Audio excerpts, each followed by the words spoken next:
Hello, जय हिंद बच्चों। स्वागत है आप सभी का आपके अपने YouTube channel technical with SS में। जैसा कि आप सबको पता था, पहले से भी मैं बताया भी था कि आप सबके लिए मैथ, यहाँ पर मैथ के अलावा भी साइंस की क्लास चलने वाली है। आप सबके बोर्ड एग्जाम्स नज़दीक आ चुके हैं। आप सबके यूपी बोर्ड्स के एग्जाम काफ़ी करीब आए हैं, जो कि यहाँ पर फरवरी में होने वाले हैं। उसके रिगार्डिंग आप सबकी तैयारी अभी थोड़ा जोरों से होनी जरूरी है।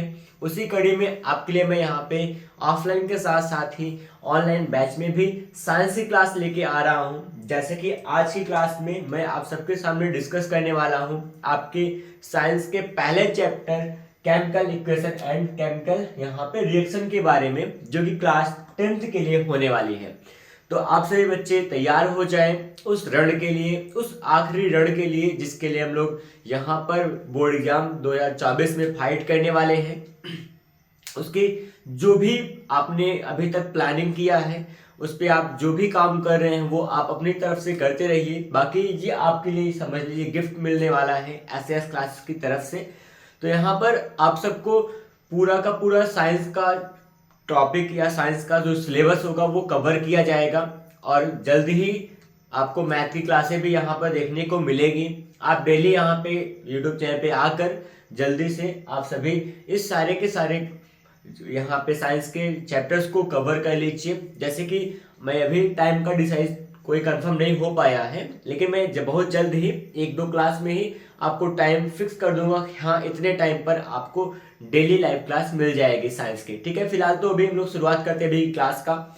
जैसा कि आप सब प्रिपरेशन कर ही रहे हैं, उसी कड़ी में आपको यहाँ पर जो भी बोनस के रूप में मिलने वाला है वो प्रिपरेशन देखिएगा। यहाँ पर आपको एक जानकारी के लिए बताऊं, कुछ खास बातें हैं। पहली क्लास है तो आपको थोड़ी जानकारी लेना पड़ेगा। उसके बाद में जो कुछ भी होगा आगे से इतनी जानकारी सब वीडियो में नहीं दिया करूंगा। जैसे कि जो भी ऑफलाइन क्लासेस चल रही हैं जहां पर भी हैं वो अपनी जगह पे ठीक है।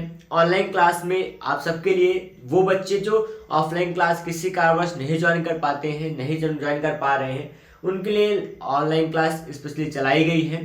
तो आप सभी बच्चे यहाँ पर आके जल्दी से यहाँ ज्वाइन कीजिए, इनरोल कीजिए खुद को, और फिर अपने मार्क्स को बेहतर बनाएं 2024 के आने वाले इस बोर्ड एग्जाम में। जैसा कि आप सभी के स्कूल में जो भी यहाँ जहाँ भी पढ़ते होंगे आप, स्कूल कॉलेज या फिर कोचिंग संस्थान में, वहाँ पर आपको सिलेबस पढ़ाया जा चुका होगा, लेकिन यहाँ जो मिलने वाला आपको एसएस क्लास के द्वारा वो कुछ आपके लिए बेहतर होगा। तो उसी कड़ी में आपको मैं यहाँ आज केमिकल रिएक्शन एंड इक्वेशन के टॉपिक को कवर करूंगा। यहाँ आपको हर केवल एक वीडियो में एक चैप्टर कवर कराया जाएगा। वन शॉट वीडियो होने वाला है ये, और आने वाला हर एक वीडियो साइंस के लिए एक वीडियो में एक चैप्टर में कवर करूंगा। इसलिए आप कंसंट्रेट होकर अपने आप को श्योरली के साथ आप पढ़ाई कीजिए, ठीक है। और इसमें कोई संशय नहीं रखिएगा, आपको जो कुछ भी यहाँ बताया जाएगा वो आपके सिलेबस के अकॉर्डिंग बताया जाएगा। जो एनईपी 2023 या 24 के अकॉर्डिंग बना हुआ है, नेशनल यहाँ पर जो भी एजुकेशन पॉलिसी थी उसके लिए जो कुछ भी निर्धारित यहाँ पर सिलेबस है उसी के अंतर्गत हम लोग पढ़ाई करेंगे। तो चलिए शुरुआत करते हैं। तब तक आप सब ज्वाइन कर लीजिए जल्दी से क्लास को, अपने दोस्तों के साथ भी शेयर कीजिएगा, और जल्दी से जाके कमेंट बॉक्स में आप जय हिंद टैग करेंगे, जय हिंद टाइप कीजिए, जय हिंद का नारा पूरा कमेंट बॉक्स भर जाए, ठीक है। तो चलिएगा यहाँ देखते हैं। जैसे कि टॉपिक है chemical equation and reaction, chemistry के 20 नंबर के यहाँ पर सिलेबस में से यहाँ भी ये जो पहला चैप्टर है काफी अहम भूमिका निभाता है। इसमें से मतलब ज्यादा से ज्यादा मतलब 5 नंबर के आसपास लगभग क्वेश्चन आ जाया करते हैं। 3 नंबर से लेकर 5 नंबर के क्वेश्चन यहाँ पे मिला करते हैं। उसी कड़ी में मैं आपको समझाने वाला हूँ केमिकल इक्वेशन क्या होता है और केमिकल रिएक्शन क्या होता है। इसके पूरे चैप्टर में क्या खास है पूरा निचोड़ यहाँ पे लेके आया हूँ। चलिएगा देखते हैं। ऐसे सबसे पहली बात क्या है, हम लोग केमिकल रिएक्शन के बारे में जानेंगे। क्या रासायनिक अवक्रिया है ना, रासायनिक अवक्रिया क्या होती है, रासायनिक अवक्रिया, रासायनिक अभिक्रिया। तो रासायनिक अवक्रिया के बारे में अगर समझाऊं तो ये कुछ ऐसा कुछ खास जानने वाले हो जो आप अभी सुनने वाले हो। देखिएगा रासायनिक क्रिया का मतलब क्या होगा, जब दो या दो से अधिक पदार्थ क्या होते हैं आपस में क्रिया करते हैं, मिलते हैं, तो मिलकर कुछ नया बनाते हैं, कुछ नया उत्पाद बनाते हैं, कुछ नया वस्तु बनाते हैं, कोई नया पदार्थ बनाते हैं। तो इस प्रकार की क्रिया को हम लोग रासायनिक अपक्रिया कहते हैं। जैसे फिर से सुनिएगा, जब दो या दो से अधिक पदार्थ मिलकर आपस में क्रिया करके कोई नया पदार्थ बनाते हैं उसे हम लोग क्या कहते हैं, रासायनिक अपक्रिया कहते हैं। सिंपल सी बात है। जैसे क्या हो जाएगा, दूध और दूध में नींबू अगर डाल दिया जाए तो कुछ नया बनता है, दूध फट जाएगा या फिर क्या होगा, वो मतलब पनीर का रूप ले लेगा, वो कुछ नया बना करता है। तो नया जो बनता है उसे हम लोग क्या कहते हैं, उत्पाद कहते हैं।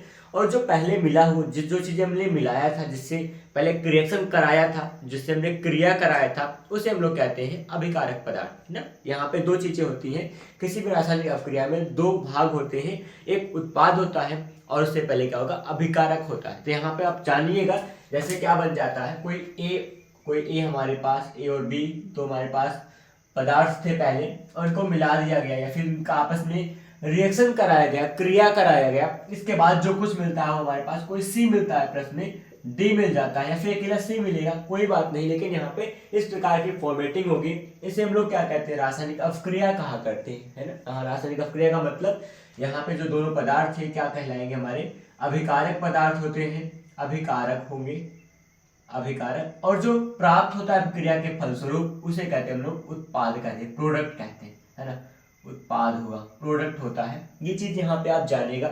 इसके लिए हम लोग यहाँ कुछ एग्जाम्पल लिख सकते हैं। जैसे यहाँ पे बात करें तो मैं मैग्नीशियम का क्रिया कराऊंगा ऑक्सीजन से, Mg का O2 से रिएक्शन होगा। यहाँ रिएक्शन होने के बाद क्या मिलेगा, मैग्नीशियम ऑक्साइड MgO मिल जाएगा। यहाँ पर जो रिएक्शन बनेगा ये क्या है, एक प्रकार का रासायनिक अपक्रिया को प्रदर्शित करने वाला क्या है, अपक्रिया है ना। यहाँ पे क्या होगा, Mg क्या था, यहाँ पर आपके लिए Mg अभिकारक पदार्थ था, ऑक्सीजन क्या था, अभिकारक पदार्थ था, और यहाँ मैग्नीशियम ऑक्साइड जो बना हुआ है वो क्या आपका है, उत्पाद है ना। ये यहाँ पे क्या है, उत्पाद बना हुआ है। यहाँ पे दो प्रकार की बात कर सकते हैं, एक तो रासायनिक अपक्रिया का एग्जाम्पल दे सकते हो, इसमें एक अपक्रिया का प्रकार जो होगा उसका एग्जाम्पल दे पाएंगे, बाद में बताएंगे उसको। और उसके बाद यहाँ पर रासायनिक समीकरण को संतुलित करने का भी चक्कर बनता है, उसको एक बाद में बताऊंगा। अभी आप यहाँ कमियां निकालोगे जरूर, मुझे पता है, क्योंकि यहाँ पे जो समीकरण दिख रहा है ये सही नहीं लिखा गया है, इसको भी हम लोग सही करेंगे, उसको बाद में बताने वाला हूँ। अभी थोड़ा सा सब्र कीजिएगा, बस थोड़ा सब्र कीजिए। तो यहाँ पे ये मैग्नीशियम और ऑक्सीजन क्या कहला रहा है, मैग्नीशियम और ऑक्सीजन दोनों मिलकर बना रहे हैं, इसे हम लोग अभिकारक पदार्थ कहते हैं, अभिकारक होगा, है ना। यही दो अभिकारक पदार्थ थे जो मिलकर क्या बनाते हैं, मैग्नीशियम ऑक्साइड, मतलब कि ये प्रोडक्ट आपका बन रहा है।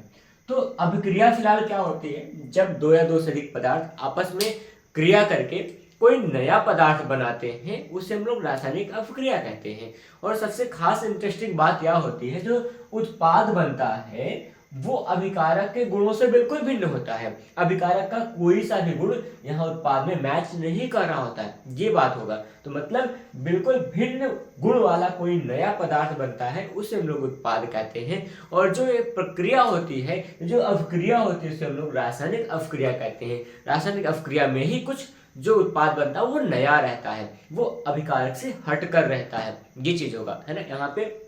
उसके बाद यहाँ दूसरी बात क्या होगी, रासायनिक अपक्रिया के जस्ट सेकंड पार्ट में हम लोग समझे तो हम लोग कहते हैं केमिकल इक्वेशन क्या होता है, रासायनिक समीकरण किसे कहते हैं, क्या रासायनिक समीकरण, रासायनिक समीकरण क्या होता है, रासायनिक समीकरण के बारे में जानिए। तो रासायनिक समीकरण क्या चीज होता है अब आप जानिएगा। जैसे यहाँ पे आपने शुरुआत में कहा कि दो पदार्थ मिलते हैं, दो या दो से कोई पदार्थ मिल जाते हो और कुछ नया पदार्थ बनाए, मिलने के बाद कुछ नया बनाते हैं, उसे हम लोग उत्पाद कहते हैं। तो यहाँ पे किसी भी उसे जो एक घटना घटी है, जो एक प्रक्रिया हुई है, कुछ दो या दो से अधिक पदार्थों के मिलने से कुछ नया पदार्थ बना है, इस पूरी घटना को हम लोग रासायनिक अपक्रिया कह देते हैं। लेकिन जो रासायनिक अपक्रिया होती है खास करके, उसको हम लोग जिस स्वरूप में दिखाते हैं उसे रासायनिक समीकरण कहते हैं। जैसे क्या हो जाएगा, यहाँ पर मैग्नीशियम ऑक्सीजन को यहाँ पे रिएक्ट कराने के लिए आपको दिखाया प्लस करा गया है, उसका रिएक्शन का सिंबल दिखा, हाँ रिएक्शन हुआ है, और फिर क्या बना, मैग्नीशियम ऑक्साइड, मतलब ये प्रोडक्ट बना है। तो ये जो पूरा जो अपक्रिया थी उसको हम लोग जिस यहाँ प्रतीक और चिन्ह के द्वारा दिखाते हैं उसे हम लोग क्या कहते हैं, रासायनिक समीकरण कहते हैं, या फिर ढांचा समीकरण कहते हैं, ये चीज होता है, या कंकाल समीकरण कहा करते हैं, ये यहाँ बात होती है। तो यहाँ पर रासायनिक समीकरण किसे कहते हैं, तो किसी भी रासायनिक अपक्रिया को हम लोग विभिन्न प्रकार के संकेतों और चिन्हों के प्रयोग द्वारा दिखाते हैं, उसे क्या कहते हैं, रासायनिक समीकरण कहते हैं। तो यहाँ पे जो कुछ आपने नीचे बनाया है ये सब क्या रासायनिक समीकरण ही तो है। हाँ, रासायनिक समीकरण क्या होता है, दो प्रकार के होते हैं, एक संतुलित होता है, दूसरा क्या होगा, असंतुलित समीकरण हुआ करता है। ठीक है, अब रासायनिक समीकरण के बारे में और आपको जानने की थोड़ी जरूरी है। जैसे रासायनिक समीकरण क्या होते हैं, दो प्रकार के होते हैं, एक क्या होता है, संतुलित समीकरण होता है, थोड़ा बड़ा लिखते हैं, संतुलित समीकरण होगा, दूसरा क्या होता है, असंतुलित होता है ना, असंतुलित होता है। तो यहाँ पे रासायनिक समीकरण के दो प्रकार होते हैं, पहला तो संतुलित होगा, दूसरा क्या होगा, असंतुलित होगा। अब संतुलित और असंतुलित के पीछे भी थोड़ा सा बात होती है, इसके बारे में जान लेते हैं। रासायनिक समीकरण किसे कहते हैं, रासायनिक अपक्रिया को हम लोग विभिन्न प्रकार के संकेतों व चिन्हों के द्वारा दर्शाते हैं, उसे हम लोग रासायनिक समीकरण या ढांचा समीकरण कहते हैं। अब उसी रासायनिक समीकरण को दो रूपों में हम लोग पढ़ते हैं, एक संतुलित होता है, दूसरा असंतुलित होता है। अब संतुलित समीकरण का मतलब होगा कि जो यहाँ सबसे खास बात क्या होगी, संतुलित समीकरण का मतलब कि जो अभिकारक पदार्थ में तत्वों की मात्रा होती है, तत्वों के अणुओं की संख्या होती है, वो अभिकारक वो जो उत्पाद पदार्थ होते हैं उनके अणु संख्या के बराबर हो जाएगा, तो हम लोग कहते हैं उसका संतुलित समीकरण कहेंगे।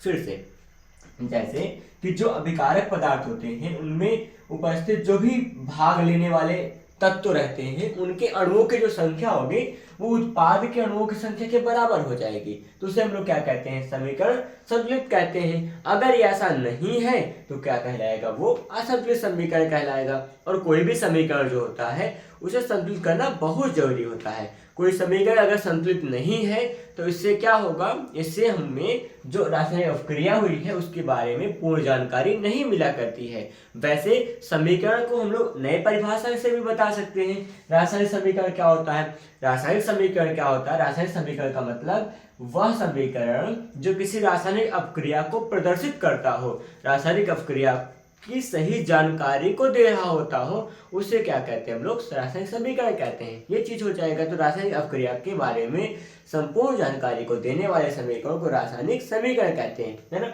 जैसे यहाँ पे मैं कुछ एग्जाम्पल लिख रहा हूँ, जैसे आपको दिखाता हूँ, इसे थोड़ा सा हटाएंगे और फिर कुछ नया एग्जाम्पल आएगा जिसमें मैं आपको रासायनिक समीकरण को संतुलित करके दिखाने वाला हूँ। जैसे यहाँ पर क्या हो जाएगा, फेरस की क्रिया, Fe की क्रिया हम लोग कराएंगे, Fe plus H2O, Fe plus H2O हो जाएगा।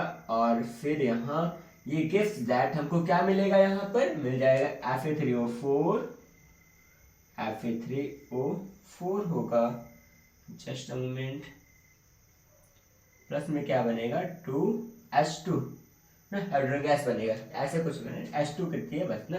यहाँ पे जो कुछ होगा वो आपका अपना काम होगा, हम लोग अभी सीखेंगे क्या होने वाला है। यहाँ पर देखिए, यहाँ पे Fe की क्रिया H2 से होगा, Fe3O4 और प्लस में H2 गैस यहाँ पे मिला करेगी। तो यहाँ पे आप देखिएगा दो प्रकार का मैंने दो समीकरण मैंने लिखा अभी, दोनों समीकरण के बारे में आप थोड़ा सा डिस्कस करते हैं हम लोग आपके साथ में। अभी दो भी समीकरण लिखा हूँ, केवल मैं रासायनिक अपक्रिया कराया, रासायनिक समीकरण लिखा हूँ, दो समीकरण अभी असंतुलित है। जैसे यहाँ पर देखते हैं, शुरुआत करते हैं। यहाँ ऑक्सीजन की मात्रा अभिकारक पदार्थ में 2 है, ऑक्सीजन का अणु जो है 2 अणु था, यहाँ ऑक्सीजन 1 अणु के साथ भाग लिया है, मतलब ये बैलेंस नहीं है, ये अनबैलेंस इक्वेशन है, केमिकल इक्वेशन जो है अनबैलेंस है, अभी असंतुलित रासायनिक समीकरण है। इसी प्रकार नीचे देखिएगा, नीचे क्या है, ऑक्सीजन यहाँ पे 4 है, यहाँ पे 2 है, फिर Fe यहाँ पे 1 है, यहाँ पे 3 है, मतलब ये भी समीकरण जो है दोनों के दोनों असंतुलित है। इसको हम लोग संतुलित करेंगे और संतुलित कर देंगे तो वो क्या करेगा, रासायनिक अपक्रिया की सही सटीक जानकारी देगा। और चलिए करके दिखाता हूँ किसी भी रासायनिक समीकरण को संतुलित कैसे करते हैं। अब सबसे आसान तरीका यहाँ बताने वाला हूँ, बिल्कुल ज्यादा परेशान हुए बिना ही आप काम करेंगे।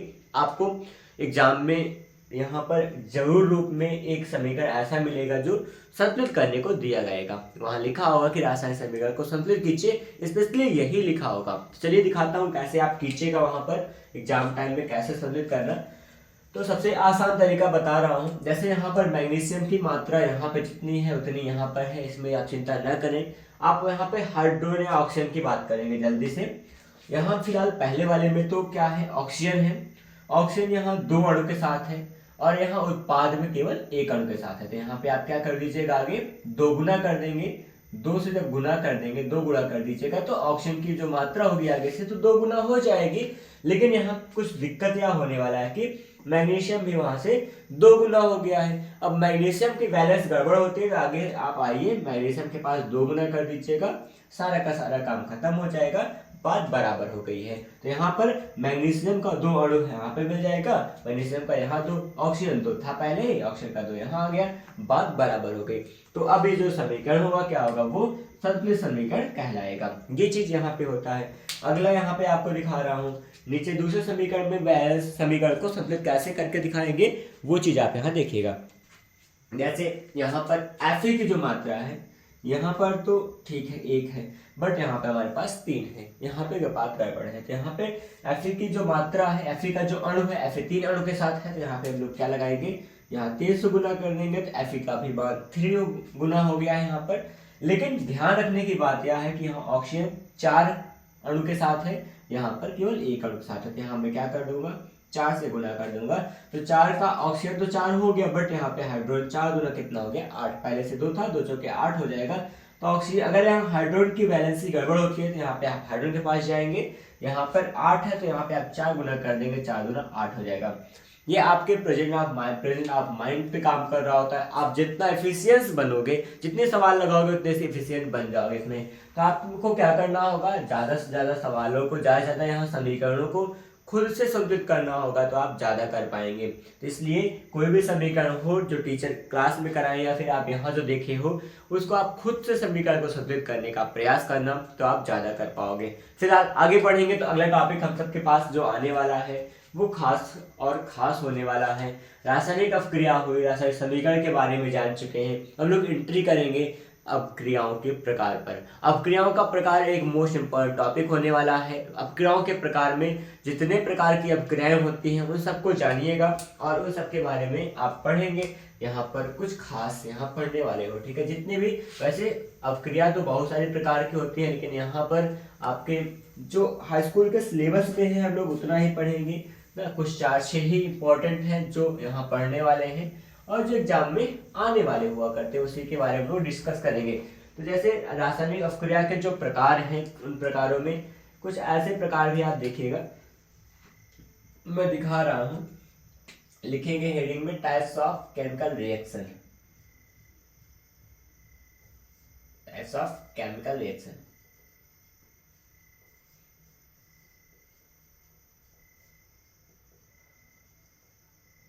रासायनिक अपक्रियाओं के प्रकार।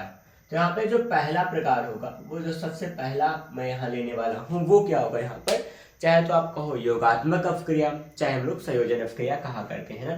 जैसे यहाँ पर संयोजन अपक्रिया कहिए या फिर योगात्मक अपक्रिया। तो पहली हेडिंग क्या होगी, संयोजन अपक्रिया, संयोजन अपक्रिया।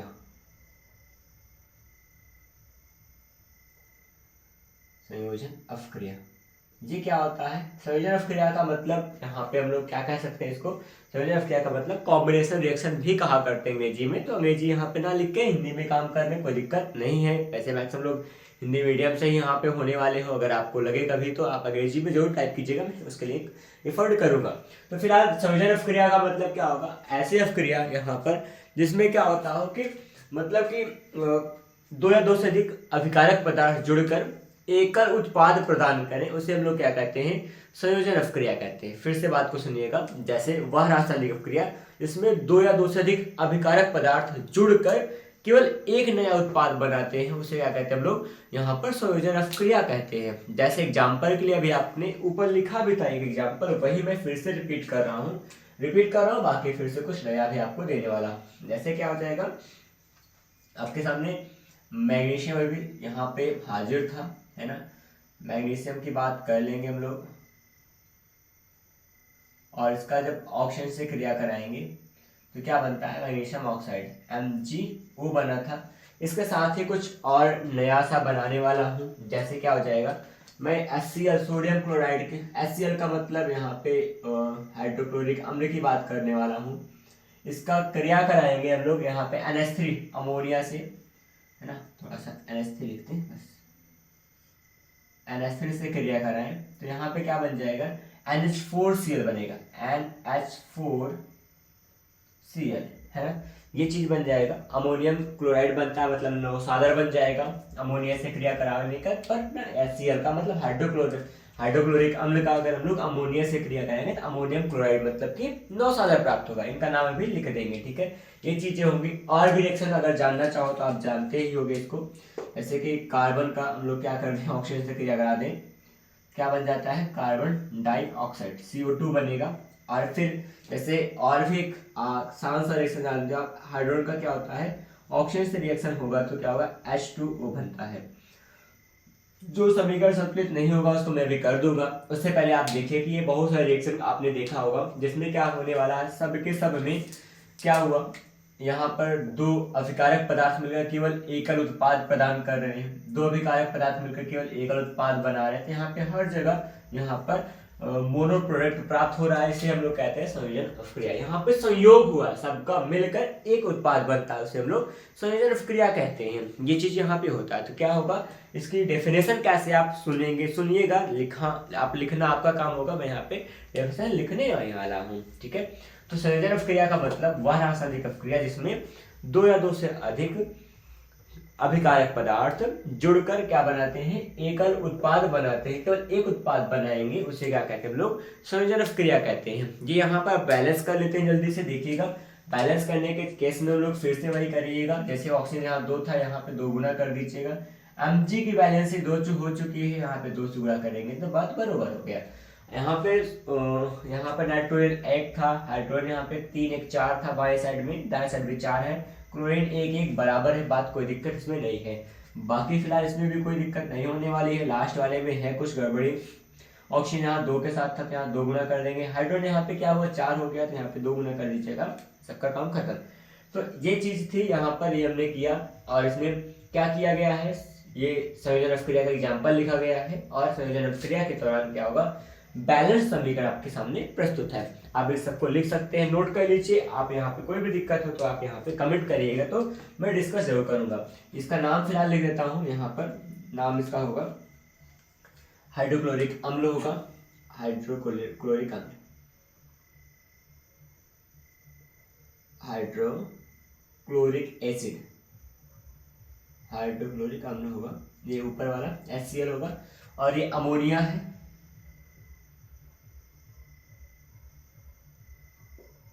अमोनिया है ना। इसके बाद क्या होगा, अमोनियम क्लोराइड है, अमोनियम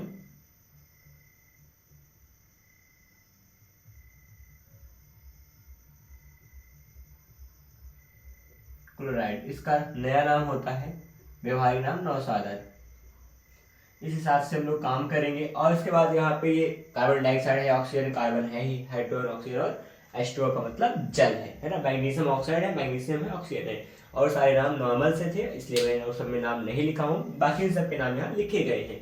आगे दूसरा जो प्रकार होगा अभिक्रिया का, वो होने वाला हमारे लिए संयोजन के बाद हम लोग पढ़ेंगे वियोजन अभिक्रिया। इसको मैं इरेज कर रहा हूँ, इरेज करने के तुरंत बाद आपके लिए लेके आऊंगा यहाँ पर वियोजन अभिक्रिया, वियोजन या फिर हम लोग उसको दूसरा नाम देते हैं अपघटन अभिक्रिया, है ना। तो यहाँ वियोजन अभिक्रिया के बारे में आप देखिएगा, वियोजन अभिक्रिया क्या चीज होता है उसे जानिएगा। वियोजन और या फिर अपघटन इसको भी कह सकते हैं, ठीक है।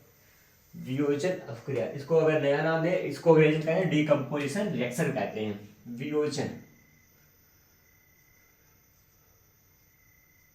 वियोजन अभिक्रिया। ये दूसरा आपका टॉपिक होगा, दूसरा हेडिंग होगा वियोजन अभिक्रिया का। तो वियोजन अभिक्रिया क्या होती है, जैसे इसमें संयोजन में क्या था, जब दो या दो से अधिक पदार्थ मिलकर एकल उत्पाद बनाते हैं, संयोजन अभिक्रिया कहलाई थी। वियोजन के केस में जस्ट उसका उल्टा होने वाला है, जब एकल अभिकारक पदार्थ टूटकर एक से अधिक उत्पाद देता है उसे हम लोग क्या कहते हैं, वियोजन अभिक्रिया कहते हैं। फिर से, जब एकल अभिकारक पदार्थ, अभिकर्मक पदार्थ दोनों कह सकते हैं, अभिकारक पदार्थ टूटकर क्या करता है, एक से अधिक उत्पाद प्रदान करता है, उसे हम लोग कहते हैं वियोजन अभिक्रिया कहते हैं। जैसे यहाँ पर कोई खास नाम मैं लिख रहा हूँ आपके लिए, जो कि यहाँ पे क्या दिखाएगा, वियोजन अभिक्रिया का एग्जाम्पल दिखाने वाला है ना। यहाँ पर लिखा जाएगा, एक यहाँ पर FeSO4 की बात कर रहा हूँ मैं ना, फेरस सल्फेट है, SO4 फेरस सल्फेट का जब रिएक्शन होगा, FeSO4 का जब रिएक्शन होगा, इसको हम लोग जब हीट देते हैं तो क्या बनता है यहाँ पर, ये जो बनेगा Fe2O3 बनेगा, Fe2O3 और प्लस में यहाँ पे आएगा फेरिक ऑक्साइड है और उसके साथ में ही सल्फर डाइऑक्साइड बनेगा, SO2 बनेगा, प्लस में SO3 आएगा, है ना, सल्फर ट्राइऑक्साइड बनेगा। ये चीजें यहाँ पे आप ध्यान से देखिएगा, यहाँ कुछ खास हो रहा है, आप इसको बैलेंस भी करना थोड़ा सा बड़ा काम होगा और यहाँ पे समीकरण को देखकर समझना भी थोड़ा देखिएगा ध्यान से। यहाँ पर जो रिएक्शन हो रहा है, इस रिएक्शन में सबसे जो खास है कि SO2 सल्फर डाइऑक्साइड, यहाँ पर फेरस सल्फेट जो टूटा हुआ है, इसको गर्म करेंगे, उष्मा देंगे तो टूट कर क्या होगा, ये यहाँ फेरिक ऑक्साइड बनाएगा और सल्फर डाइऑक्साइड बना है, सल्फर ट्राइऑक्साइड यहाँ पे बन रहा है। इस प्रकार से 3 उत्पाद यहाँ प्रदान करता है। तो मतलब वियोजन अभिक्रिया का ये खास एग्जाम्पल है। तो यहाँ पे कह सकते हो क्या हुआ कि एकल अभिकारक पदार्थ टूटकर वियोजित होकर क्या हुआ, एक से अधिक उत्पाद प्रदान करा, उसे क्या कहते हैं, वियोजन अभिक्रिया कहते हैं। ये वियोजित हो गया ना, टूटकर अलग हो गया है। नामकरण कर दें तो यहाँ पे इसको फेरस सल्फेट लिख दिया जाएगा, ये फेरस सल्फेट है। और आगे यहाँ बात करें तो ये यहाँ पर क्या बनेगा, फेरिक ऑक्साइड होगा, फेरिक ऑक्साइड और यहाँ पे ये तो सल्फर डाइऑक्साइड है और सल्फर ट्राइऑक्साइड, 3 बार ऑक्सीजन है तो सल्फर ट्राइऑक्साइड हो जाएगा, 2 ऑक्सीजन है तो सल्फर डाइऑक्साइड बनेगा। ठीक है, यहाँ पे ये चीजें हो गई है। तो बैलेंस करते हैं हम लोग। सबसे पहले तो क्या होने वाला है यहाँ देखिएगा ध्यान से, ऑक्सीजन की बैलेंस के हिसाब से मैं काम कर रहा हूँ। ऑक्सीजन यहाँ पे 3 3 6 2 8 है, 8 इस तरफ ऑक्सीजन है, यहाँ पे ऑक्सीजन 4 है, यहाँ 2 गुना कर दीजिएगा तो मुझे लगता है ऑक्सीजन की मात्रा तो पूरी हो जाएगी। उसी साथ में साथ क्या होने वाला है, Fe की मात्रा 2 गुना यहाँ हो जाएगा। सल्फर यहाँ 2 था, यहाँ पर 2 हो गया। बात एक ही बार में सेट हो गई, बस सही जगह पे तीर रहेगा तो हर घाव भर जाते हैं, है ना। यहाँ पे जी जो कुछ भी यहाँ पे था, हर कुछ बैलेंस हो चुका, हर प्रकार का तत्व बैलेंस्ड अभी है। और इस तरह से हम लोग वियोजन अभिक्रिया को जाने। वियोजन अभिक्रिया के और भी ढेर सारे एग्जाम्पल हैं। ऐसे एक एग्जाम्पल और मैं दिखा रहा हूँ आपको, जैसे कि मैं बात कर रहा हूँ चूना पत्थर की कैल्शियम कार्बोनेट की बात कर रहा हूँ, CaCO3। इसको भी क्या करा जाएगा, इसको भी जब गर्म करेंगे हम लोग, गर्म करने के बाद क्या मिलेगा, ये कैल्शियम ऑक्साइड और कार्बन डाइऑक्साइड में टूटता है।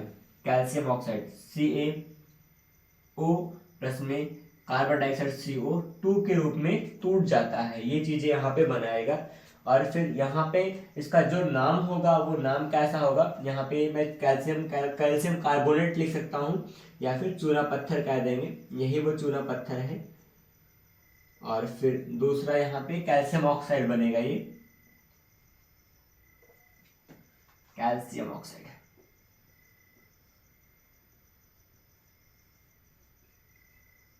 और ये कार्बन डाइऑक्साइड था ना। इस प्रकार से ये सब यहाँ पे रिएक्शन बनेगा। तो ये भी क्या था, वियोजन अभिक्रिया का एग्जाम्पल दिख रहा है, जिसमें एकल अभिकर्मक पदार्थ अभिकारक पदार्थ टूटकर एक से अधिक उत्पाद देता है, उसे क्या कहते हैं हम लोग यहाँ पर, वियोजन अभिक्रिया कहते हैं। वियोजन अभिक्रिया का और एक एग्जाम्पल मैं लिख रहा हूँ, देखिएगा। जैसे कि यहाँ पे जो थर्ड एग्जाम्पल लिखा जाएगा वो कुछ ऐसा होगा कि मैं बात कर रहा हूँ सिल्वर क्लोराइड की, AgCl की बात कर रहा हूँ। ये सूर्य के प्रकाश में क्या होगा, जब गर्म किया जाएगा, HNu का मतलब सूर्य के प्रकाश को दिखा रहे होते हैं हम लोग, HNu, या फिर यहाँ पे लिख दीजिएगा sunlight, in the presence of sunlight.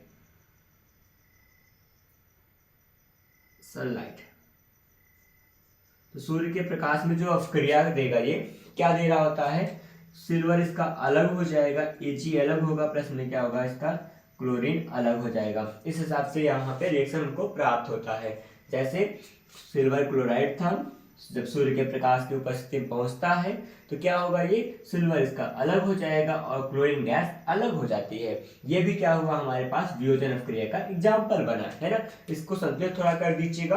Chlorine यहाँ 2 अणु के साथ था तो यहाँ पे 2 लगाएंगे यहाँ पे एजी भी 2 हो गया, तो यहाँ पे एजी को 2 से गुना कर देंगे तो बात बराबर हो गई। इस प्रकार से हमारे पास यहाँ आपको क्या दिख रहा है, 3 समीकरण मिले हैं और तीनों को तीनों क्या है, वियोजन अवक्रिया के एग्जाम्पल हैं। अब यहाँ पर सबसे बड़ी बात क्या होती है कि एग्जाम्पल को याद करना ना, जो यहाँ पे केमिकल रिएक्शंस होते हैं इनको याद रखना थोड़ा सा हल्का मुश्किल होता है, लेकिन इतना कठिन भी नहीं रहता है। हाँ, प्रयास करेंगे तो सब कुछ याद होगा।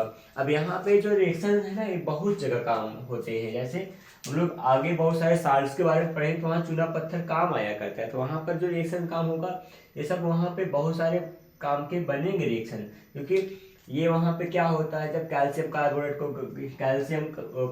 गर्म करते हैं, या फिर कैसे प्राप्त करोगे चूना पत्थर से कैल्शियम ऑक्साइड, या फिर क्या होगा जब इसको ऐसे रिएक्शन कराएंगे, किसी को कैसे रिएक्शन कराएंगे, ऐसी बातें में इस टाइप के क्वेश्चन वहाँ पे आया करते हैं एग्जाम में। इसलिए वहाँ अगले चैप्टर में भी सब क्वेश्चन इन सब रिएक्शन को फिर से पढ़ा जाएगा, तो आप ना वहाँ याद हो जाती है चीज़ें, तो इसलिए ज़्यादा परेशान ना होइए याद करने के चक्कर में।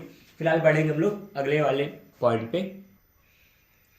इसके बाद बात किया जाएगा विस्थापन अपक्रिया के बारे में, डिस्प्लेसमेंट रिएक्शन के बारे में हम लोग चर्चा करेंगे, जो कि यहाँ का थर्ड पॉइंट है ना। रासायनिक अपक्रिया का जो तीसरा प्रकार है वो क्या होगा, विस्थापन अपक्रिया। यहाँ विस्थापन अपक्रिया में 2 भाग होते हैं, चाहे विस्थापन में एकल विस्थापन और द्विविस्थापन होता है, और कभी कभी हम लोग एकल विस्थापन को विस्थापन ही कहते हैं, द्विविस्थापन को अलग प्रकार बता देते हैं। इसमें कोई बहुत बड़ी बात नहीं है, फिलहाल ठीक है, दोनों पे चर्चा करेंगे हम लोग अलग अलग मान कर ही।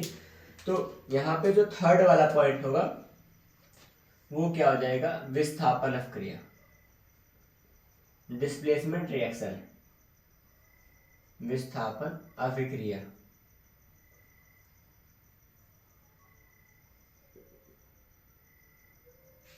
अब विस्थापन अपक्रिया में जो कुछ खास होगा देखिएगा, विस्थापन अपक्रिया क्या होती है। विस्थापन अपक्रिया में मतलब क्या होता है कि ना, कोई एक धातु होता है या एक तत्व होता है जो किसी दूसरे तत्व को उसके यौगिक से विस्थापित कर देता है, ऐसी अपक्रिया को हम लोग कहते हैं विस्थापन अपक्रिया। देखिए, विस्थापन अपक्रिया का कई रूपों में परिभाषा बनता है। जो ये परिभाषा बता रहा हूँ ये भी एक अपनी जगह पे सही परिभाषा है। कैसे देंगे परिभाषा इसकी, जब कोई तत्व किसी अन्य तत्व को उसके यौगिक से विस्थापित कर देता है, इसे हम लोग क्या कहते हैं, विस्थापन अपक्रिया कहते हैं। फिर से बात को समझिएगा, जब कोई तत्व, जब कोई धातु किसी क्या होता है, मतलब किसी अन्य धातु को, किसी अन्य तत्व को उसके यौगिक से विस्थापित कर देता है, इसे क्या कहते हैं, और उसकी जगह खुद ले लेता है, इसे क्या कहते हैं, विस्थापन अपक्रिया कहते हैं, है ना। इसके बारे में कुछ मैं एग्जांपल लिख रहा हूँ। जैसे यहाँ पर बात कर रहा हूँ जिंक की। जिंक क्या करता है, कॉपर सल्फेट के सॉल्यूशन में CuSO4 के साथ क्या करेगा, कॉपर सल्फेट के यहाँ सॉल्यूशन में से कॉपर को हटाएगा और खुद जाके वहां बैठ जाएगा। क्या बन जाएगा वहां पे, ZnSO4, जिंक सल्फेट ZnSO4 हो जाएगा, प्लस में कॉपर अलग हो जाएगा ना। ये चीजें होती हैं। जैसे ये क्या था, ये कॉपर सल्फेट था, कॉपर सल्फेट क्या होगा, यहाँ से विस्थापित करेगा, जिंक इसको विस्थापित कर देगा, ये अलग हो गया, कॉपर अलग बन जाएगा, और जिंक क्या होगा, कॉपर की जगह बैठ जाएगा, जिंक सल्फेट बना लेगा। तो यहाँ पे ये जो रिएक्शन है कौन सा अपक्रिया कहलाएगा, विस्थापन अपक्रिया कहला रहा है ना। विस्थापन अपक्रिया में ये चीज होगी।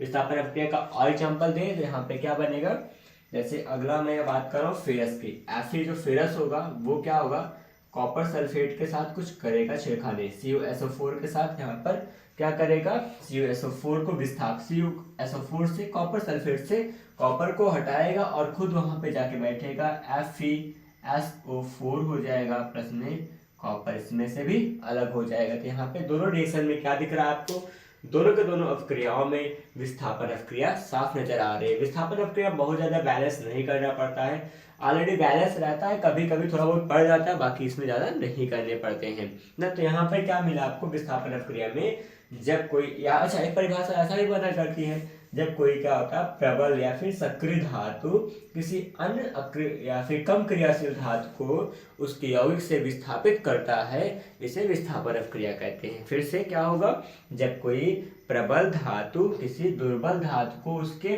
क्या करते हैं, उसके उसके यौगिक से विस्थापित करके उसकी जगह खुद बैठ जाता है, उसे हम लोग क्या कहते हैं, हम लोग यहाँ पर विस्थापन अवक्रिया कहते हैं। ये चीज हो जाएगा।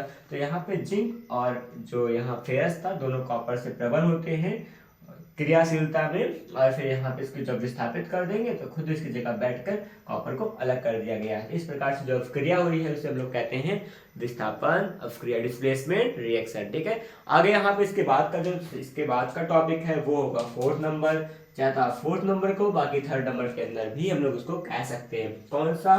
वो होता है द्विविस्थापन अवक्रिया। कौन सा? द्विविस्थापन अवक्रिया।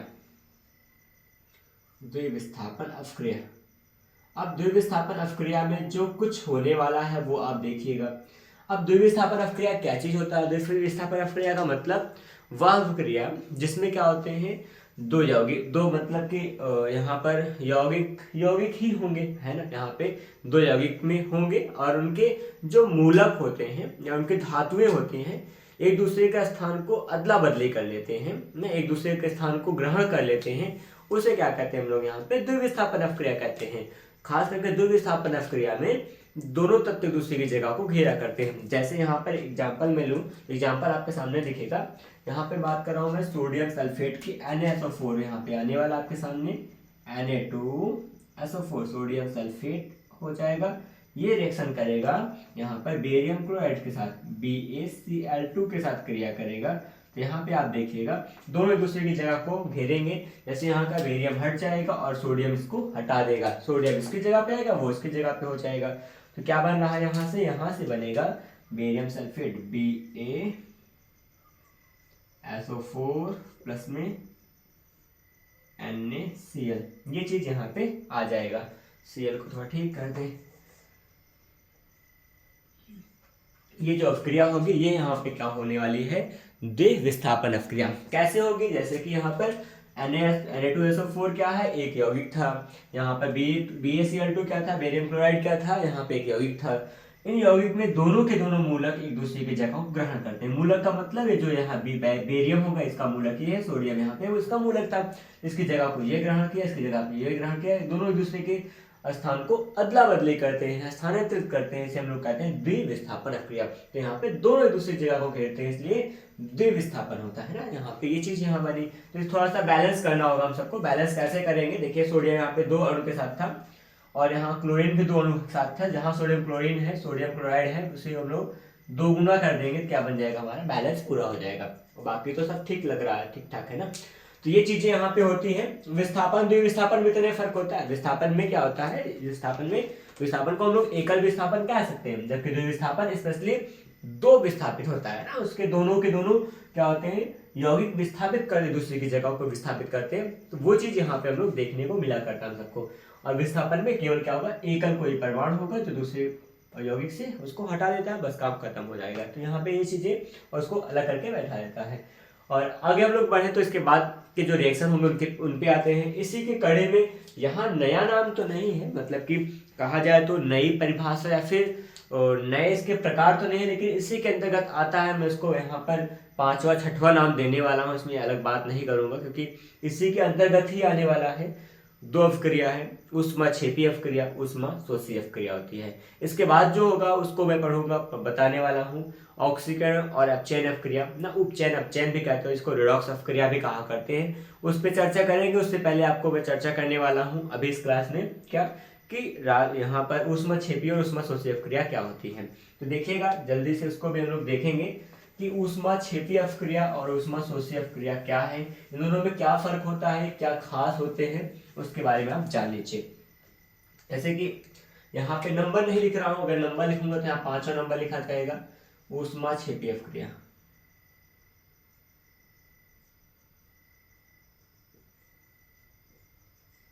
ऊष्माक्षेपी अवक्रिया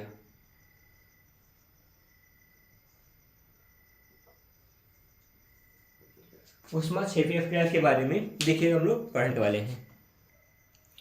अब ऊष्माक्षेपी अवक्रिया के बारे में अगर आपको बताऊं तो बहुत आसान भाषा में कहें कि वह रासायनिक अवक्रिया जिसके पश्चात उत्पाद के रूप में ऊष्मा मुक्त होती है उसे क्या कहते हैं हम लोग, ऊष्माक्षेपी अवक्रिया कहते हैं। फिर से जाने तो तो कहेंगे कि वह रासायनिक अपक्रिया जिसमें क्या होता है, हमको ऊष्मा प्राप्त होती है, उसे ऊष्माक्षेपी अपक्रिया कहते हैं। जैसे एग्जांपल के लिए बताऊं तो क्या होने वाला है, मैं बात कर रहा हूँ कार्बन की ऑक्सीजन से क्रिया करा रहा हूँ, कार्बन प्लस में ऑक्सीजन C+O2, कार्बन का अगर ऑक्सीजन से क्रिया कराएंगे यहाँ क्या बनता है, कार्बन डाइऑक्साइड CO2 बनेगा।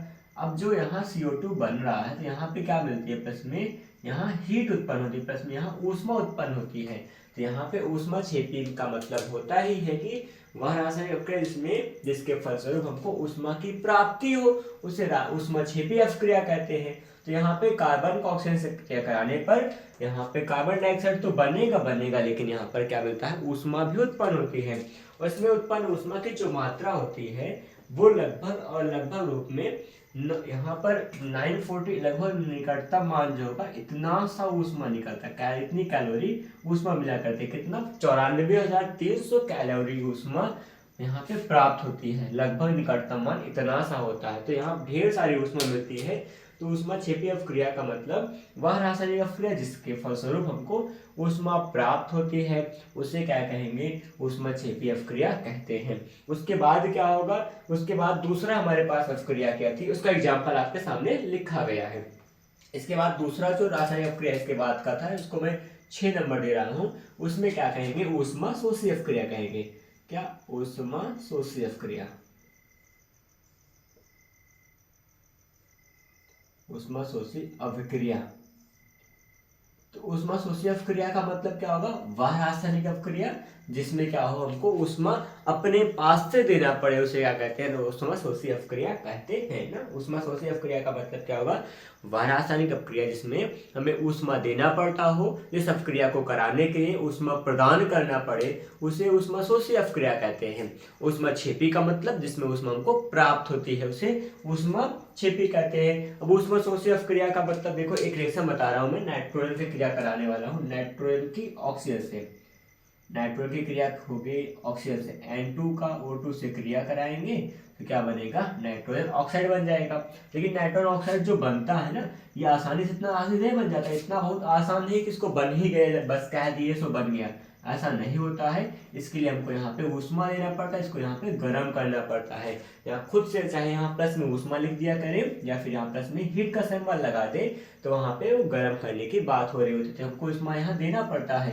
तो वह रासायनिक अपक्रिया जिसको क्या करना हो, जिसको कराने के लिए ऊष्मा हमको देना पड़ता है, जो ऊष्मा को अवशोषित करते हो, उसे ऊष्माशोषी अपक्रिया कहते हैं। और जहां से ऊष्मा हमको मुक्त होती है उसे ऊष्माक्षेपी अपक्रिया कहते हैं। तो ये चीजें यहाँ पे होंगी, तो इसमें बिना ऊष्मा दिए अपक्रिया नहीं होगा, इसलिए ऊष्मा हम लोग इसको शोषी अपक्रिया कहते हैं। इसमें बैलेंस कर लीजिएगा, बैलेंस करने का मतलब सोडियम, यहाँ नाइट्रोजन यहाँ पे 2 अणु के साथ है, ऑक्सीजन भी 2 अणु के साथ है, तो इसको NO जो बना है यहाँ पर 2 गुना कर दीजिएगा तो यहाँ पे 2NO बन जाएगा। तो जैसे मैं कर ही दे रहा हूँ, यहाँ पे नाइट्रोजन भी 2 गुना हो गया और ऑक्सीजन भी 2 गुना हो गया, बैलेंस पूरा हो गया। तो यहाँ पे ऊष्माशोषी अपक्रिया का आप एग्जाम्पल इसको बता सकते हैं, ये काम आपके लिए फिट होगा। आगे बढ़े तो अगला जो परिभाषा होगा, अगला जो टॉपिक होगा हमारे पास वो होने वाला है यहाँ पर ऊष्माक्षेपी ऊष्माशोषी के तुरंत बाद आपको मिलने वाला है यहाँ पर ऑक्सीकरण अपक्रिया। ऑक्सीकरण या फिर इसको हम लोग उपचयन कहते हैं। ऑक्सीकरण अपचयन दोनों एक साथ पढ़ने वाला हूँ, बताने वाला हूँ। इसको हम लोग कहते हैं, इस दोनों को अपक्रियाओं को मिलाकर रिडॉक्स अपक्रिया भी कहते हैं या फिर उपापचयन अपक्रिया कहते हैं। तो यहाँ पे पहली बात तो होगी, मैं यहाँ लिखूंगा ऑक्सीकरण अपक्रिया, पहली बात यहाँ पे है ऑक्सीकरण लिख दिया जाएगा। ऑक्सीकरण को उपचयन भी कहते हैं, उपचयन अपक्रिया है, ऑक्सीडेशन, ऑक्सीडेशन है ना। और फिर यहाँ पे दूसरा क्या हो जाएगा, अपचयन अपक्रिया होता है, अपचयन या फिर अनॉक्सीकरण कह सकते हैं इसको, कभी कभी अनॉक्सीकरण भी कहते हैं, अनॉक्सीकरण या फिर रिडक्शन, दोनों को मिलाकर रिडॉक्स अपक्रिया या फिर उपापचयन कहते हैं। तो ये चीजें यहाँ पे आप देखिएगा। तो ऑक्सीकरण अपक्रिया का मतलब क्या होगा कि वह रासायनिक अपक्रिया जिसमें ऑक्सीजन की वृद्धि हो, जिसमें ऑक्सीजन का संयोग होता हो, उसे क्या कहते हैं, ऑक्सीकरण अपक्रिया कहते हैं। बहुत आसान सामान्य सी भाषा में बात कर रहा हूँ मैं। वह रासायनिक अपक्रिया जिसमें ऑक्सीजन का योग हो, ऑक्सीजन जुड़ता हो ना, उसे क्या कहते हैं हम लोग, ऑक्सीकरण अपक्रिया कहते हैं। और इसी प्रकार अगर इसकी परिभाषा अपचयन के दें तो वह रासायनिक अपक्रिया जिसमें ऑक्सीजन मुक्त होता हो, ऑक्सीजन निकलता हो, उसे क्या कहेंगे, अपचयन अपक्रिया कहेंगे। लेकिन कहीं ना कहीं इन अपक्रियाओं के नाम को, इनकी इन परिभाषाओं को, इनकी पहचान को हम लोग केवल ऑक्सीजन तक ही नहीं सीमित रखते हैं। इसके अलावा ऑक्सीजन से सजातीय जो तत्व होते हैं, ऑक्सीजन वाला गुण धर्म रखने वाले जो भी तत्व होते हैं, वो तत्व भी अगर यहाँ पे भाग लेते हैं तो उनके लिए भी ऑक्सीकरण अपचयन की परिभाषा बनाई जाती है। जैसे कि ऑक्सीकरण का परिभाषा कैसा होगा, ऑक्सीकरण में देखिएगा, जैसे ऑक्सीजन जो होता है वो ऋण विद्युतीय तत्व होता है, -2 इलेक्ट्रॉन के साथ क्या होता है, वो रहता है। जबकि क्या होगा, अपचयन में भी वही बात करता हूँ थोड़ी सी। तो ऑक्सीकरण का मतलब, ऑक्सीकरण को हम लोग ना कि केवल ऑक्सीजन से ही ध्यान देंगे, यहाँ पे इसके निगेटिव तत्व के हिसाब से कि वो तत्व जो ऑक्सीजन के समान निगेटिव चार्ज दिखाता हो, उसे ऑक्सीकरण में हम लोग शामिल करने वाले हैं। ऑक्सीकरण की परिभाषा में कैसे परिभाषा दीजिएगा कि वह रासायनिक अपक्रिया जो जिसमें ऑक्सीजन की वृद्धि हो, या फिर ऋण विद्युतीय तत्व की वृद्धि हो, या फिर ऋणात्मक मूलक की वृद्धि हो, उसे क्या कहते हैं, ऑक्सीकरण अपक्रिया कहते हैं। या फिर इसको दूसरी परिभाषा क्या होती है, ऑक्सीजन जुड़ रहा हो या फिर हाइड्रोजन क्या होता हो, निकल रहा हो, हाइड्रोजन की निकासी हो ना, हाइड्रोजन निकल रहा है, हाइड्रोजन निष्पादित होता हो, तो वहां पे हमारा ऑक्सीकरण होता है। परिभाषा भी आपके सामने है, अभी आपके सामने इसका एग्जाम्पल भी हो जाएगा। थोड़ा सा सबर कीजिए, बस थोड़ा सा दिखाइए सबर। ऑक्सीकरण का मतलब वह रासायनिक अपक्रिया जिसमें ऑक्सीजन अथवा ऋण विद्युतीय तत्व की वृद्धि हो, या क्या होगा, हाइड्रोजन अथवा धन विद्युतीय तत्व का मतलब मुक्त हो या फिर निकल रहा हो, उसे क्या कहते हैं, ऑक्सीकरण अपक्रिया कहते हैं। एक लास्ट टाइम फिर से बता रहा हूं कि ऑक्सीकरण क्या होता है, वह रासायनिक अपक्रिया जिसमें ऑक्सीजन या ऋण विद्युतीय तत्व क्या होता है, जुड़ता हो, अथवा क्या हो जाएगा, वह रासायनिक अपक्रिया जिसमें हाइड्रोजन या धन विद्युतीय तत्व क्या हो, निकलता हो, उस रासायनिक अपक्रिया को क्या कहेंगे, ऑक्सीकरण या फिर उपचयन अपक्रिया कहते हैं। दूसरी बात, अपचयन में क्या खास होगा, अपचयन में जस्ट इसका उल्टा हो जाएगा। वह रासायनिक अपक्रिया जिसमें क्या होगा, ऑक्सीजन या ऋण विद्युतीय तत्व क्या होता हो, निकलता हो, तथा अथवा क्या हो जाएगा, हाइड्रोजन या धन विद्युतीय तत्व क्या होता हो, वहां पे जुड़ रहा हो, उसे क्या कहते हैं हम लोग, अपचयन अपक्रिया कहते हैं। और वह अपक्रिया जिसमें ऑक्सीकरण अपचयन दोनों साथ होता हो, उसे क्या कहते हैं, रेडॉक्स अपक्रिया कहते हैं। क्या, रेडॉक्स अपक्रिया, रेडॉक्स अपक्रिया कहते हैं। रेडॉक्स का मतलब उपापचयन कहते हैं, उपापचयन ना, उपचयन उपचयन दोनों साथ हो, उसे उपापचयन अपक्रिया कहते हैं। ये चीज यहाँ पे आप ध्यान दीजिएगा। मैं परिभाषा के साथ ही आपको क्या बताने वाला हूँ, तुरंत लिखने वाला हूँ आपके लिए। यहाँ पे कुछ एग्जाम्पल्स मेरे पास हैं, जैसे कि यहाँ पे मैं एग्जाम्पल दिखा रहा हूँ, एक कुछ सेकंड आप देखिएगा कि वही Mg वाला भी लेके आते हैं, कि मैं Mg वाले कहता हूँ। मैग्नीशियम का ऑक्सीजन से क्रिया कराएंगे, क्या बन जाएगा, मैग्नीशियम ऑक्साइड बनेगा। बहुत देखिए, एक डेफिनेशन से या फिर एक इक्वेशन से अगर आप बहुत सारे डेफिनेशन को क्लियर कर पाते हो, आपके लिए अच्छी बात है। तो आप देख ही पा रहे हैं कि मैग्नीशियम ऑक्साइड का मैंने कितना ज़्यादा यूज़ किया MgO केवल हुआ। तो यहाँ पर मैग्नीशियम का ऑक्सीजन से क्या कराएंगे, मैग्नीशियम ऑक्साइड MgO बन जाएगा। और साथ में आप देखिएगा, बैलेंस तो कर लेंगे बाद में, लेकिन उससे पहले क्या होने वाला है कि आप यहाँ देखिए हो क्या रहा है। मैग्नीशियम अकेला कोई परमाणु था, तत्व था, उसमें क्या हुआ, ऑक्सीजन क्या हुआ, जुड़ा। आगे देखिए, मैग्नीशियम में जो फाइनली मिल रहा है, मैग्नीशियम के साथ ऑक्सीजन जुड़ रहा है। ऑक्सीजन का जुड़ना क्या होता है, ऑक्सीजन का जुड़ना ऑक्सीकरण कहलाता है। इसे यहाँ पे मैग्नीशियम के साथ क्या हुआ है, ऑक्सीकरण हुआ है, मैग्नीशियम के साथ ऑक्सीकरण हुआ। तो यहाँ पे अपक्रिया क्या कहलाएगी, ऑक्सीकरण कहलाएगी। ठीक है, यहाँ पे आप थोड़ा ध्यान दे दीजिए, यहाँ पे 2Mg हो जाएगा, यहाँ पे भी 2 हो जाएगा, बात खत्म। आगे यहाँ पे मैं अपचयन का उदाहरण दिखा रहा हूँ। अपचयन में क्या होता है, अपचयन का देखिएगा, जैसे कि अच्छा, इसमें दूसरी परिभाषा से भी आप दिखा सकते हैं। जैसे क्या हो जाएगा, आपने क्या कहा, ऑक्सीजन का जुड़ना तो ठीक ठाक था, लेकिन हाइड्रोजन का निकलना भी ऑक्सीकरण का ही एग्जाम्पल होता है, एग्जाम्पल तरीका होता है। जैसे क्या हो जाए, HCl में ले रहा हूँ, क्या HCl, हाइड्रोक्लोरिक अम्ल लीजिएगा। इसको क्या करेंगे, इसको जब वियोजित करते हैं तो क्या होगा, हाइड्रो अलग हो जाएगा और क्या जाएगा, क्लोरीन अलग हो जाएगा ना। क्लोरीन का क्या होता है, Cl2 अलग बन जाएगा। तो यहाँ पे ध्यान दीजिए, क्या आपने कहा था, हाइड्रोजन का निकलना ऑक्सीकरण कहलाता है। तो यहाँ देखिए हाइड्रोजन से निकल रहा है, HCl से हाइड्रोजन निकल के अलग हो गया, जबकि क्या Cl लास्ट में अकेला बचा हुआ। तो यहाँ भी क्या होगा, आपका ऑक्सीकरण ही हुआ है ना। नीचे दिख रहा है, दिखना तो चाहिए, ठीक है, इतना हो जाएगा। यहाँ पर भी क्या हुआ, आपके साथ ऑक्सीकरण हुआ है, ऑक्सीकरण। ये चीजें यहाँ पे आप ध्यान दीजिए। आगे फिलहाल दूसरा हमारे पास अपचयन का एग्जाम्पल बचा हुआ है। अपचयन के बारे में चर्चा कर रहा हूँ। जैसे कि अपचयन में क्या होता है कि ऑक्सीजन यहाँ जुड़ रहा होता है, वहाँ ऑक्सीजन निकलता है। जैसे यहाँ मैं PbO की बात कर रहा हूँ, लेड ऑक्साइड की बात कर रहा हूँ, PbO का यहाँ क्रिया हो कार्बन के साथ होगा, कार्बन के साथ रिएक्शन होगा। तो यहाँ जो मिलेगा वो आप देखिएगा, Pb अलग हो जाता है ना, लेड अलग होगा, प्लस में कार्बन मोनोऑक्साइड बनता है। यहाँ पे आप देखिए PbO मतलब कि लेड ऑक्साइड था, लेड ऑक्साइड की क्रिया कार्बन से कराने पर लेड अलग हो जाएगा, कार्बन मोनोऑक्साइड बन रहा है। तो यहाँ पर आप देख क्या पा रहे हो, पहले लेड ऑक्साइड के साथ ऑक्सीजन था, अब ऑक्सीजन निकल गया है।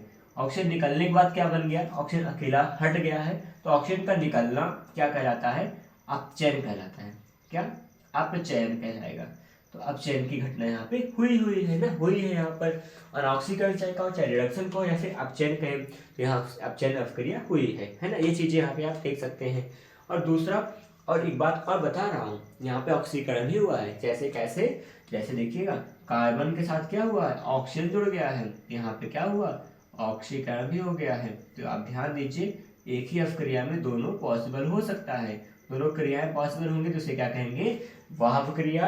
जिसमें अपचयन और ऑक्सीकरण दोनों होता है, उसे क्या कहते हैं, रिडॉक्स अवक्रिया या उपापचयन, या फिर ये दोनों मतलब कि ऑक्सीकरण और अपचयन दोनों अवक्रिया को हम लोग रिडॉक्स अवक्रिया कहते हैं ना। रिडॉक्स अंग्रेजी से बनता है रिडक्शन, और ऑक्सीडेशन से रिडॉक्स बनता है, तो रिडॉक्स अवक्रिया कहते हैं। वह अवक्रिया इसमें अपचयन भी हो, ऑक्सीकरण भी हो, उसे हम लोग क्या कहते हैं, रिडॉक्स अवक्रिया कहते हैं। तो ये चीजें यहाँ पर आपको ध्यान देने की बात होगी। तो फिलहाल आपको बताऊं तो आपके जो सिलेबस में रिएक्शन के टाइप थे वो कवर किया हूँ। कौन कौन से रिएक्शन था, जैसे कि संयोजन अवक्रिया, वियोजन अवक्रिया, विस्थापन, द्विविस्थापन, और साथ में देखिए ऑक्सीकरण, अपचयन हुआ। और इसके साथ में ही हमने आपको वो भी बताया किया कि उसका नाम था ऊष्माक्षेपी और ऊष्मा शोषी अवक्रिया के बारे में चर्चा किया। अभी आपके लिए केवल और केवल 2 हेडिंग बचा है इस चैप्टर को कवर करने में। मात्र 2 हेडिंग दूर हैं आप इस चैप्टर को समाप्त करने से। तो 2 हेडिंग कौन सा होने वाला है, 2 हेडिंग वो है जो काफ़ी काम का होता है, अक्सर बोर्ड एग्जाम में पूछ ही लिया जाता है, जो हमारे लिए सबसे बेसिक है, और जो ऑक्सीकरण अवक्रिया का फिनोमिना है, ऑक्सीकरण अवक्रिया का क्या है, अनुप्रयोग है, ऑक्सीकरण अवक्रिया का एक प्रकार का एप्लीकेशन है, वो चीज़ आपके डेली लाइफ में हुआ करता है। तो फिलहाल इसको मैं इरेज करके आपके सामने वो दोनों टॉपिक को कवर करने वाला हूँ, 2 टॉपिक को समझाने वाला हूँ। वो 2 टॉपिक्स कौन से हैं जिसके लिए आप वेट कर रहे थे अभी तक, और जिसके बिना ये चैप्टर भी अधूरा रहता है ना। तो वो चीज़ें आप देखिएगा। यहाँ पर 2 अभिक्रियाएं या फिर 2 प्रकार की क्रिया, 2 प्रकार की हेडिंग अभी बची हुई है, जिसको हम लोग जल्दी से ही अभी इसी क्लास में करेंगे कवर। वो होने वाला है, आपके सामने ही चलेगा उसको हम लोग कहते हैं, जैसे पहली हेडिंग है संक्षारण, संक्षारण पहला टॉपिक है। और दूसरा होने वाला है यहाँ पर विकृत गंधिता। क्या, विकृत गंधिता होगा, है ना। विकृत गंधिता एक हेडिंग है, और दूसरा क्या है, संक्षारण है, क्रोजन है। यहाँ पे 2 प्रकार के टॉपिक हमारे पास अभी बाकी हैं। ये दोनों हेडिंग पे, दोनों टॉपिक्स पे हम लोग करेंगे चर्चा, और जिसकी सहायता से आपका होगा ये चैप्टर कवर। तो चलिए दिखाता हूँ, बताता हूँ, समझाता हूँ क्या चीज होता है, संक्षारण क्या है और विकृत गंधिता क्या है। दोनों के दोनों क्या है, ऑक्सीकरण अवक्रिया के यहाँ एग्जाम्पल हैं। बिना ऑक्सीकरण अवक्रिया के दोनों इम्पॉसिबल होंगे। चलिए बता रहा हूँ। संक्षारण क्या होगा, जब कोई धातु नमी जलवाष्प की क्रिया में आता है, संपर्क में आता है ना, जल और वायु के संपर्क में आता है, तो क्या होता है, वो उसमें क्या होगा, उस धातु की परतों में क्या होती है, लाल या भूरे रंग की, जैसे लोहे में तो लाल भूरे रंग की बनती है, बाकी वो सब में अलग अलग रहेगा। तो वो क्या होती है, वो धातुएं संक्षयित होकर कमजोर होकर टूट जाती हैं, या फिर वो धातुएं कमजोर हो जाती हैं, या फिर उन धातुओं पर कुछ अलग तरह की पपड़ी जम जाती है, या फिर उन धातुओं के रंग या फिर उनके क्षमता में कमी आ जाती है। इसी को हम लोग क्या कहते हैं, संक्षरण कहते हैं। बात को फिर सुनिएगा, जब कोई धातु नमी या जलवाष्प के संपर्क में आती है तो क्या होगा, उनकी क्षमता में कमी आती है। इसकी वजह से क्या होगा, इसकी वजह क्या होती है, उनकी परतों पर कुछ मतलब कि अलग प्रकार की घटनाएं घटती हैं। उस वजह से वो उस पर क्या होगा, एक अलग सा मतलब एक पपड़ी जम जाती है उस धातुओं पर, और वही वजह क्या होती है, उसके संक्षारण की, उससे वो कमजोर होकर टूट जाती है। जैसे लोहे की बात कर रहा हूँ, जब लोहे की छड़ को वातावरण में खुले में रख दिया जाता है तो वायु और नमी के संपर्क में आकर क्या हो जाएगा, उस पर लाल या भूरे रंग की पपड़ी जम जाती है, जिसे हम लोग जंग लगना कहते हैं। इसकी वजह से क्या होगा, वो छड़ कमजोर होकर टूट जाएगी, इसे संक्षारण कहते हैं ना। ये चीजें होंगी। इसके बचाव के लिए बहुत सारे उपाय होते हैं, जैसे उस धातु पर क्या कर दीजिए, पेंट लगा सकते हैं या पॉलिश लगा सकते हैं, अच्छे से उस पर ग्रीस लगा सकते हैं, उस पर ऑयल लगा के रख सकते हैं, जिससे डायरेक्टली वायर के कांटेक्ट में ना आए। दूसरा क्या हो सकता है, उस पर किसी धातु की प्लेटिंग कर सकते हैं ना, इलेक्ट्रोप्लेटिंग करें, किसी अन्य धातु का, किसी मतलब कम क्रियाशील धातु का उस पर प्लेटिंग करें, या फिर कोई ऐसा हो जो उसके उपयुक्त में रहे, उसकी प्लेटिंग कर दें, अन्य धातु का प्लेट कर दें, या फिर उसमें कुछ अन्य प्रकार के मिश्र धातुओं मिलाकर उसको मिश्र धातु बना दें, कुछ अन्य प्रकार की धातु मिलाकर उसको मिश्र धातु बना दें, जिससे क्या उसका संक्षारण कम हो। वैसे फिलहाल लोहे का संक्षारण सबसे ज़्यादा होता है और सबका थोड़ा कम रहता है, तो उसमें क्या होगा, संक्षारण से बचाव के लिए क्या कर सकते हैं, पेंट करना, ग्रीस लगाना, ऑयल लगाना, ये सारी घटनाएं होती हैं।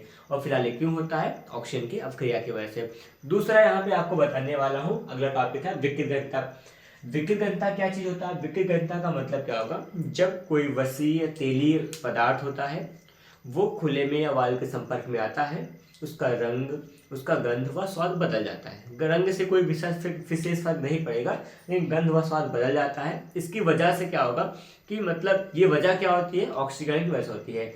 वायु में मतलब ऑक्सीजन की मात्रा होगी, उसकी वजह से ये कांटेक्ट करेगा और जो रिएक्शन होगा इसके साथ वो ऑक्सीकरण होगा, उसकी वजह से इसका स्वाद व गंध बदल जाएगा। इसी घटना को हम लोग कहते हैं विकिरणता कहते हैं।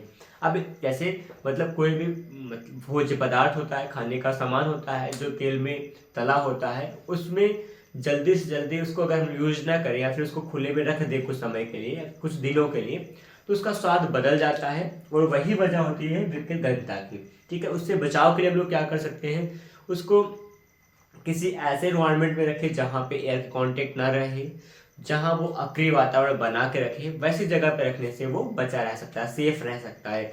जैसे फ्रिज में रखने से क्या होगा, फ्रिज में बाहर के एयर कांटेक्ट में नहीं आएंगे, इसकी वजह से क्या होगा, वो सेफ रहता है। या फिर जो एयर उसमें रहेगा भी वो अक्रिय बन जाएगा, अक्रिय बनने का मतलब वो क्रिया इतना नहीं कर पाएगी, क्योंकि वहाँ पर क्या होगा, एयर बहुत ठंडी हो जाएगी और वो वहाँ पे इतनी क्रियाशील नहीं बन पाता है, इस वजह से फ्रिज में सेफ रह सकता है। दूसरा, आप बहुत ज़्यादा देखे होंगे चिप्स या कुरकुरे या फिर जो भी यहाँ पे प्रोडक्ट्स आते हैं जो ये फास्ट फूड टाइप के होते हैं, जो भी नमकीन वगैरह होती हैं, इन सबको सेफ रखने के लिए उसमें कुछ गैस भरी होती है, उसमें नाइट्रोजन गैस भर देते हैं अक्रिय वातावरण बनाने के लिए, जिससे क्या होता है कि उसमें हवा की मात्रा नहीं रहती है। अगर हवा की मात्रा नहीं होगी तो ऑक्सीजन नहीं होगा, ऑक्सीजन नहीं होगा तो वो चिप्स जो भी रहता होगा, जो भी खाद्य पदार्थ रहता है, चाहे बिस्कुट होगा, वो चिप्स होगा या फिर कुरकुरे जो भी यहाँ पे आया करते हैं आज के, वो सब क्या हो जाएंगे, सेफ रह पाते हैं ड्यू टू वहाँ नाइट्रोजन की उपस्थिति की वजह से। अगर वही उसमें फुला कर ना भरें वो सब गैस, तो क्या होगा, वो उसमें ऑक्सीजन रहेगा, उसमें हवा की मात्रा रहेगी और वो जल्दी खराब हो जाएगा और फिर वो ज़्यादा टाइम तक यूज में नहीं रह पाएगा। इसी वजह से विकिरणता को बचाने के लिए, विकिरणता की घटना को होने से बचाने के लिए उसमें नाइट्रोजन गैस को भर दिया जाता है। तो ये कुछ खास टॉपिक थे जिस पे चर्चा करने थे आपके साथ, जो कि हो चुका है। फिलहाल केमिकल इक्वेशन एंड रिएक्शन के बारे में मैं बताऊं तो क्लास 10 का जो टॉपिक था, चैप्टर नंबर 1 था, ये लेक्चर यहीं तक हुआ कवर, हम लोग समाप्त कर चुके हैं। अभी आपको एक काम करना है, जितना भी लेक्चर लिया गया इसमें आपको नोट्स बनाना है, बढ़िया से पढ़िएगा अपनी बुक को ज़्यादा ना पढ़ेंगे तब भी चल जाएगा, कि यहाँ पे मैंने जो मटेरियल दिया था वो बिल्कुल ठोस मटेरियल है और उसमें आप कुछ भी कमी नहीं पाओगे। उसी के साथ में आप पढ़िएगा, इस क्लास को लेते लेते क्या करना, नोट्स के साथ बैठिए या फिर एक कॉपी लेके बैठिए, रफ कॉपी, उस पर आप जो कुछ पढ़ रहे हैं उसको आप नोट डाउन करते जाएंगे। ये आपके एग्जाम के लिए बहुत इंपॉर्टेंट होने वाला है। फिलहाल मिलेंगे फिर से अगले किसी नए क्लास के साथ में। जो अगला क्लास होगा वो एसिड बेस एंड साल्ट पर बेस होगा। वो चैप्टर हम लोग सेकेंड चैप्टर कवर करेंगे। अब फिर से वन शॉट वीडियो में चैप्टर नंबर 2 की बारी है। चैप्टर नंबर 1 तो हो चुका है, चैप्टर नंबर 2 को कवर करेंगे अगले क्लास में। तब तक आप सभी अच्छे से पढ़ते रहिए। मैथ की भी क्लास लेके आने वाला हूँ, बहुत जल्द मैथ की क्लास आएगी। फिजिक्स तो पहले चलने दीजिए, पहले साइंस और फिजिक्स चल जाए, फिर मैथ की बारी भी आएगी। हर किसी को यहाँ पर झुकना होगा, हर सिलेबस को यहाँ पे रुकना होगा और हम लोग आगे बढ़ेंगे सिलेबस को रोक कर। ठीक है, चलिए मिलते हैं फिर से नए क्लास में। तब तक आप सब इस वीडियो को अपने दोस्तों के साथ शेयर कीजिएगा और जल्दी से आइए, लग जाइए पढ़ने के लिए। धन्यवाद, जय हिंद।